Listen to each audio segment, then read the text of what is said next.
Hello and welcome to Fernfield Fibers.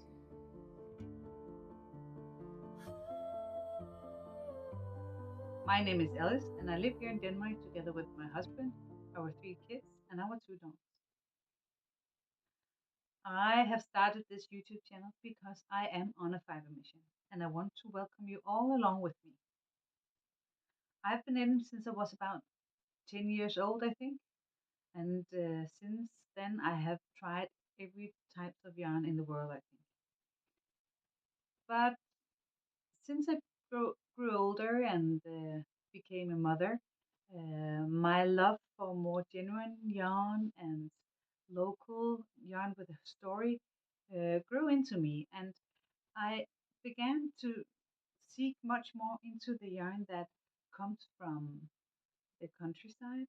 I have over the years developed an interest of using yarns that have been made and processed here in my country, and not for the only reason that it's better for the environment, but also because I'm very interested in the story and the facts behind the yarn and behind the farmers as well. And that is the groundstones in my mission. I would like to knit through my entire country and find all the small yarn makers I can. Perhaps they can find me as well. They're actually quite hard to find. And then simply just knit items I need in my wardrobe and in my kids' wardrobe and in my husband's wardrobe as well. And using my own body and their body for testing to make items not only because the yarn is pretty, but because it speaks to me a lot of making clothes for my own family, keeping my hands busy, as well as telling the good story behind the yarn and behind the farmers and behind this special breed that has provided the wool.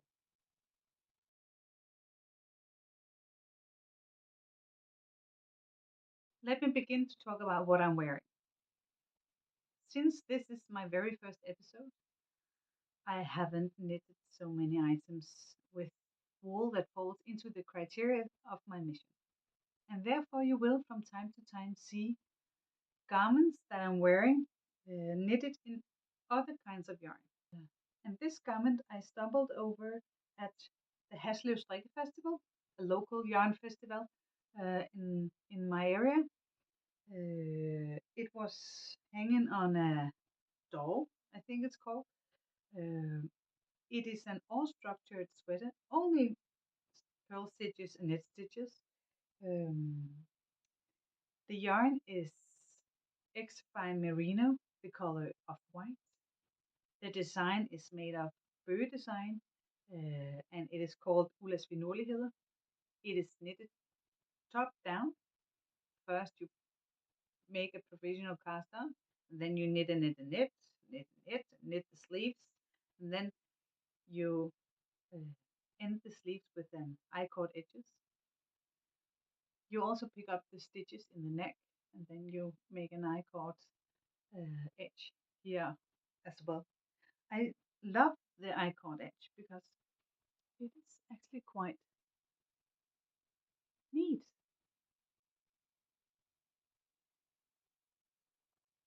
It took me quite a long time to knit because it is knit in 3.5 millimeter needles. But I love every single stitch of it, and I will happily do it again. Not in an off-white, because as I mentioned in my intro, I am a mother for four kids. Well, three kids and one husband. It almost counts as four kids. And having a white blouse or sweater, you are almost asking for troubles. But I have decided that if it gets stained, I will just hand dye it myself.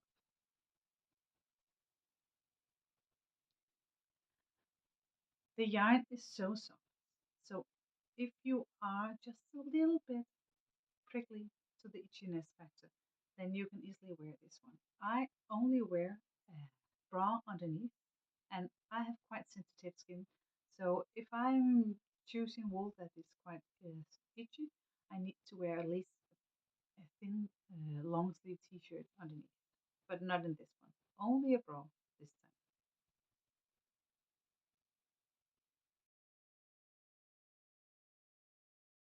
But now, let me continue on my mission. I am in desperately need of a hat, and not just any kind of hat. I have this kind of hat that doesn't go very well with so many kinds of hats, soft hats, hard hats. If I'm wearing a soft hat, then my hair gets flats and I look like an egg. If I wear a headband, then my hair pops up and I have this dangling feeling and I look like a huge cupcake and I don't like that. So I decided, what about knitting a beret? I have been watching Emma Robinson for Woolly Mammoth fibers for a long time now, and in one of her episodes, I saw her knitting a beret from Ailbíona McLochlainn. Sorry if I pronounce this incorrectly. It is called the Stalk and Pip beret.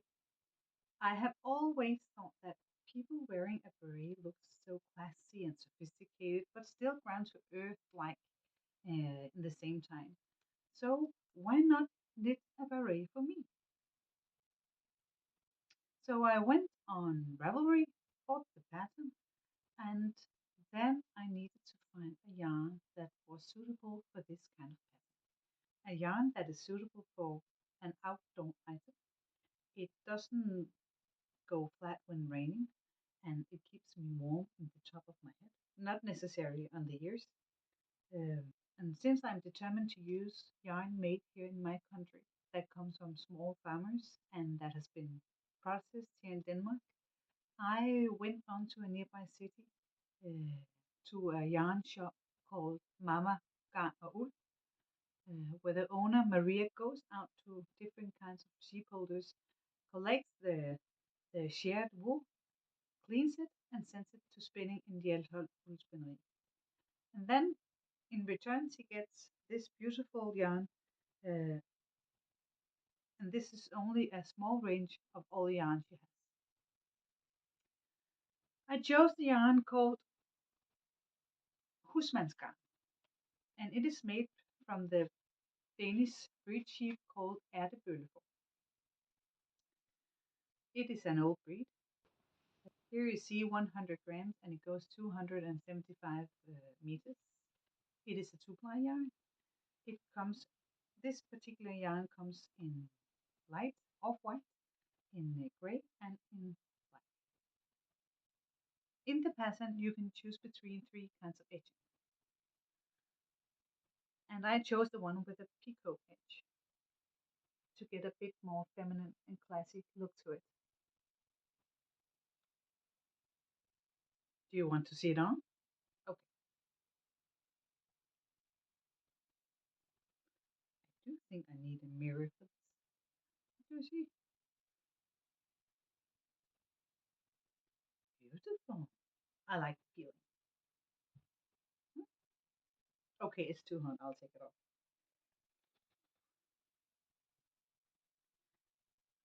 Let me talk about the sheep.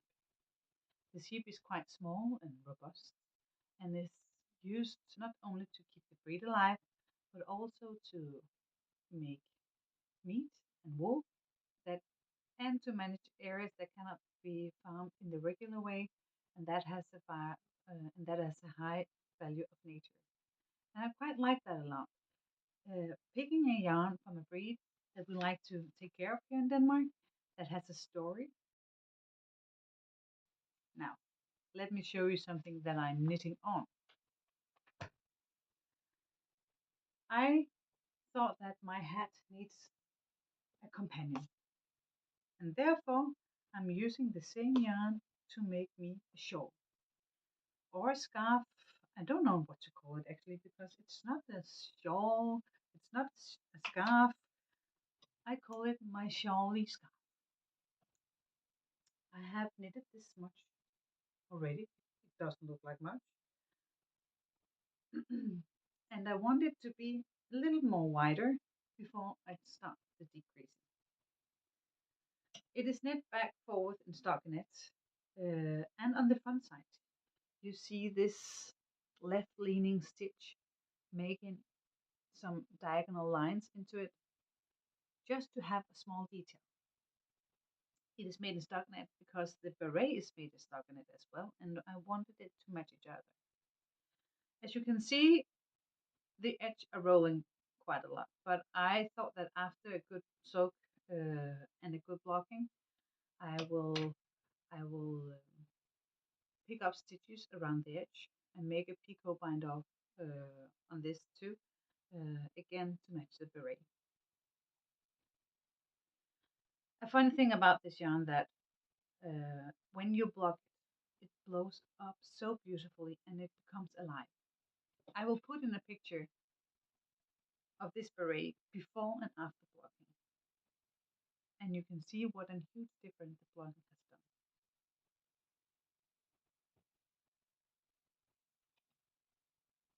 done. I think I think that my beret and my shawl scarf will match my fake fur winter coat very much. Hmm, what do you think? Hmm, well, uh, another thing I have on my needle is a pullover for my niece. She asked me if I could knit her a pullover in ice blue, and of course I said yes. I could. How can you resist when some in your family ask if you can knit something for them? The color had to be ice blue, and then I found 6 different kinds of patterns, some for free, some paid off, and then I let her choose. And she chose um, a pattern from Bob's Design, actually, uh, called December Tide Vest, and it consists of cables, some more cables, and a bit more cables, and of course it's knit back and forward. Uh, So it means a lot of pearl stitches and a lot of knit stitches. I don't mind knitting pearl stitches actually, just as long as I can see the pattern, the development in the pattern and how it grows. Then I find it quite meditative to switch from this from knit stitches to pearl stitches.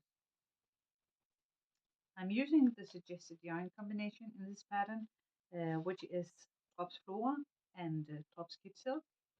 And I must admit that it makes a beautiful, soft, and light fabric with this typically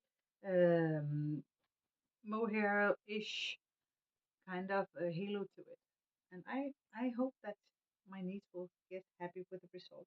This is the front. I have already knit the back. I have decreased for the armholes, and soon I will be splitting for the left and right sides, shoulder sides.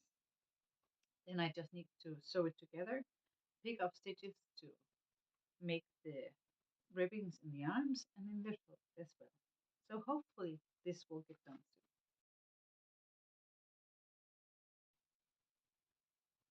Now let me tell you about the plans for this YouTube channel. This is the very first episode, and I have planned to upload a new episode every second week. It will be a combination of the usual traditional knitting podcast program, but also uh, will I tell you about my fiber mission and bring you along with me when I try to make my own yarn, because that is something I will also like to dive much more into. I would love to um, learn about the whole process and every detail within it, from when the sheep get sheared and when I'm holding a full skein of yarn in my hand that is ready to knit. So you will also come along with me when I am shearing the sheeps and cleaning the wool, cutting, doing the cutting. So if this has caught your interest, then I will very much want to welcome you to go along with me and hit that subscribe button down there. then you will be notified when a new episode is uploaded. And also push the thumbs up button. And that will help me a lot on my journey. I hope to see you soon. Bye.